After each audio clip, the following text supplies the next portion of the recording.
আলোচিত বন্দিশালা আয়নাঘরের প্রমাণ পেয়েছে গুম সংক্রান্ত কমিশন। তবে বিভিন্ন স্থান পরিবর্তনের পাশাপাশি গুরুত্বপূর্ণ প্রমাণগুলো মুছে ফেলার অভিযোগ তুলেছে সংস্থাটি। বৃহস্পতিবার গুম সংক্রান্ত কমিশনের কার্যক্রম নিয়ে এক সংবাদ সম্মেলনে এসব তথ্য তুলে ধরা হয়। এদিকে ১৩ কার্য দিবসে ৪০০ ভুক্তভোগী পরিবার কমিশনে অভিযোগ দিয়েছে বলেও জানায় সংস্থাটি। তাইফুর রহমান তুহিনের প্রতিবেদনে দেখুন বিস্তারিত। দেশে গত ১৫.৫ বছরে গুমের ঘটনার তদন্ত ও বিচারের প্রতিশ্রুতি দিয়ে গুম সংক্রান্ত কমিশন অব ইনকোয়ারি গঠন করে অন্তর্বর্তী সরকার। সাধারণ মানুষ জানতে চায় ১৫ই সেপ্টেম্বর থেকে শুরু হয় কমিশনে অভিযোগ দাখিলের কার্যক্রম। এ নিয়ে বৃহস্পতিবার দুপুরে গুলশান কার্যালয়ে সংবাদ সম্মেলন করে সংস্থাটি। সংস্থাটি জানায় ১৩ কার্যদিবসে ৪০০ ভুক্তভোগী অভিযোগ দিয়েছে, যার বেশিরভাগ অভিযোগ এসেছে র্যাবের বিরুদ্ধে।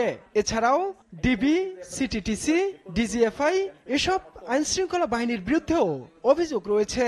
প্রতিদিন প্রায় পাই যে মা আসছে, বোন আসছে, ভাই আসছে, প্রথম কথা বলছে, এর আগে কোথাও কথা বলার সুযোগ পায়নি। ঠিক আছে, সো ৪০০ কেস কিন্তু অনেকেই, বেশিরভাগ আমি বলবো প্রিভিয়াস লিস্টে নাই। কারণ আমার তো সুস্পষ্ট আইন আছে, আমাকে জিজ্ঞাসাবাদের জন্য আমাকে কতক্ষণ রাখবে না রাখবে, এই ব্যত্যয়গুলি যারা ঘটিয়েছেন, যে নামেই ঘটান না কেন, তারা যে বড় ধরনের একটা অপরাধ করেছেন সেটি চিহ্নিত হওয়া দরকার ঐতিহাসিক প্রয়োজনে এবং ভবিষ্যতের জন্য। গুম সংক্রান্ত কমিশনের সভাপতি, হাইকোর্ট বিভাগের অবসরপ্রাপ্ত বিচারপতি মইনুল ইসলাম চৌধুরী বলেন, ডিজিএফআইয়ের আয়নাঘর ও সিটিটিসির ইন্টারগেশন সেল পরিদর্শন করেছে সংস্থাটি। তবে ডিজিএফআই গুরুত্বপূর্ণ প্রমাণগুলো মুছে ফেলেছে বলেও অভিযোগ করেন তিনি। ডিজিএফআইয়ের যেটা আয়নাঘর বা জয়েন্ট ইন্টারগেশন সেল, এখানে দেখা যাচ্ছে সাম changes war made prior to our visit. আমরা বলে আসছি, এখন যে অবস্থা আমরা পেয়েছি এটা সেভাবে যেন থাকে till conclusion of the inquiry.